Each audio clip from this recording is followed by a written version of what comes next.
Dear Lauren! Maybe I should start that again.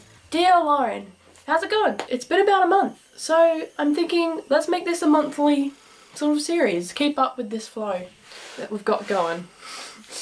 Not that there's much of a flow. Anyway, you'll notice that I'm wearing a shirt that is far too big for me, but it's a Back to the Future t-shirt and it's extremely comfortable, so I don't care. Now I know what you're thinking.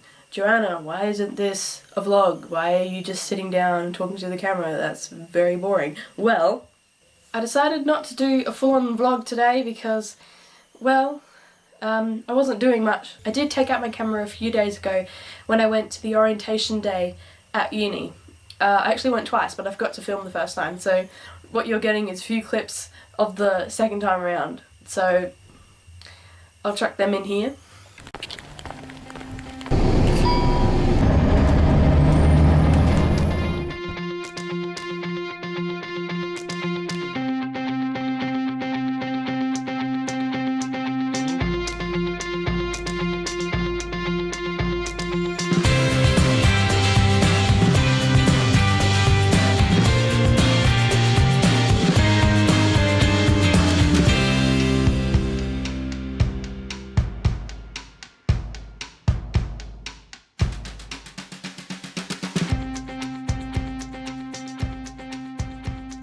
As long as you guys are enjoying hypnosis this afternoon, it's really what these shows are all about, and hopefully you're all having a little bit of fun and enjoying the state of mind that we call hypnosis.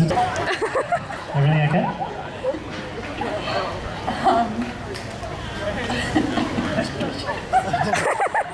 Is she what?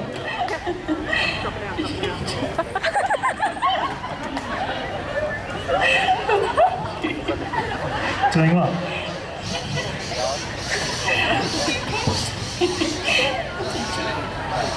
It was. Well, great. Just look at my hand and swing. Deeper down, all in, drifting, dropping, falling and dreaming down, deeper and deeper.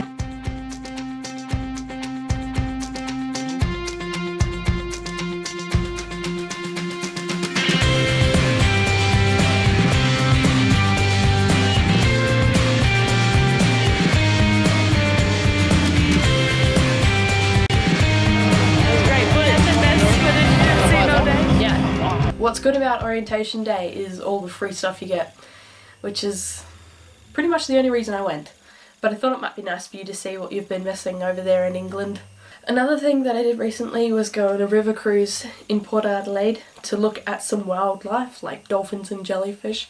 So here's a little bit of that.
Okay, that's enough. You asked a couple questions in your last video, stealing off of me, but that's fine. So you asked, what's the weather like? Well, right now it is sunny and it's beautiful and it's just a normal temperature. It's not really hot or really cold. We did have horrible weather a couple weeks ago. It was just raining all the time and there was thunderstorms and whatnot. And then it went really hot for a couple of days and it was just so annoying. You also asked me about what classes I'm doing. So this semester I'm doing one about romanticism and one about old texts made new, whatever that means. And I'm doing German again, and also a politics course that you are probably not very interested in. We start this week, so that should be pretty exciting. I don't know what really any of them are about, apart from German, which is pretty self-explanatory. But yeah, I'm looking forward to it. The last question that you asked me was about my busking and whether I got around to doing that and what songs I sang. Well, I didn't get around to doing it. And there are several reasons for that. One being that I'm not very good at playing the guitar. Exhibit A.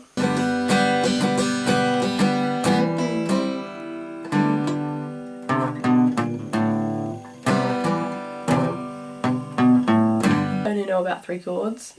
Exhibit B.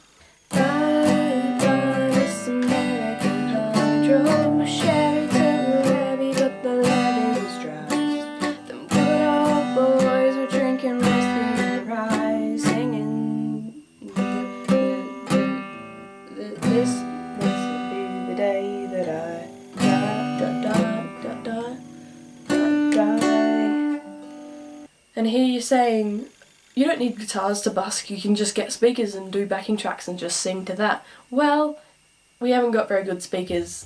Exhibit C. Yeah, that's an issue. Another reason was that I was going to do it with a friend and she only knew 3 chords too, so we weren't really prepared, let's just say that. If we had gotten around to buying the license and whatever, I think we would have sung a bit of Paramore, a little bit of Ed Sheeran, maybe some Broadway songs if we were feeling up to it.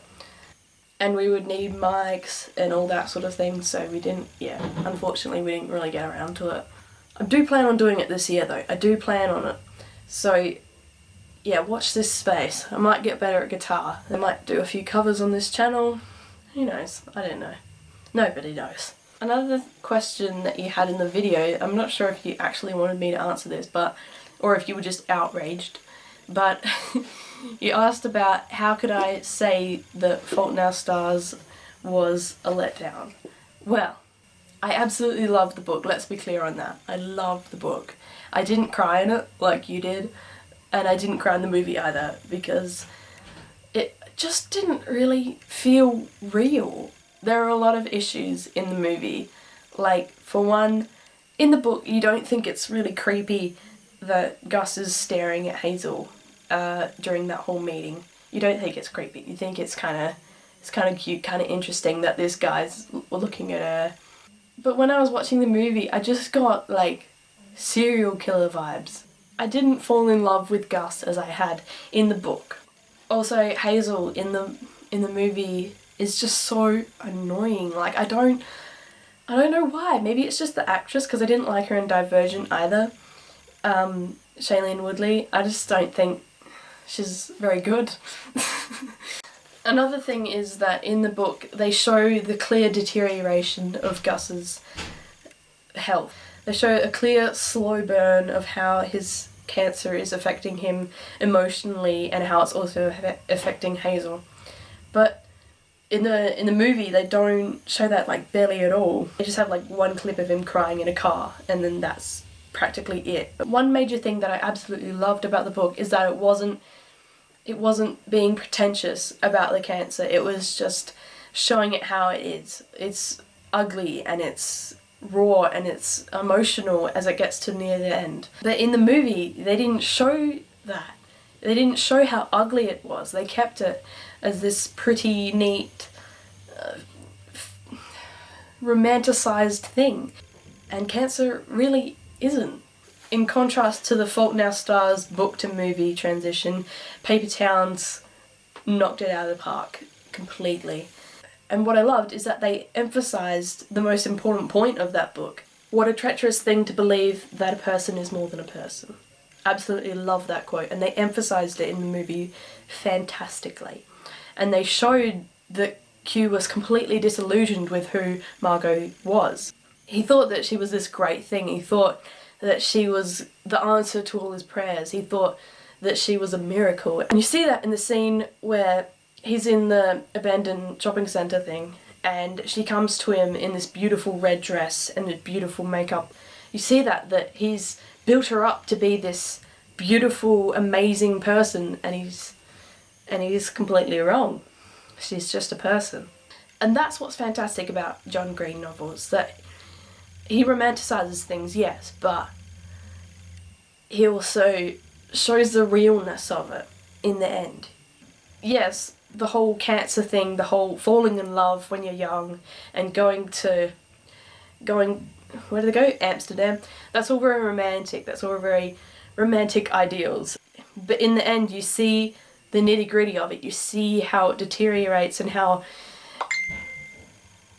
it affects their relationship, but it makes it stronger in a way as well. But the movie just didn't show that. It was just sort of icky teen love, mushy love stuff, and then he dies. Okay. No real message behind that. But if you loved it, that's great. I'm not going to ruin it for you, unless I already have. I'm sorry. But personally, the Paper Towns movie surpassed it completely. So my questions for you this month are a little bit different.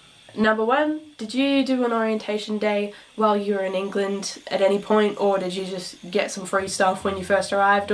Because I think you should. Like, that's not fair if you didn't get an orientation day. Maybe they do it sort of in the mid-year because of the late seasons or whatever.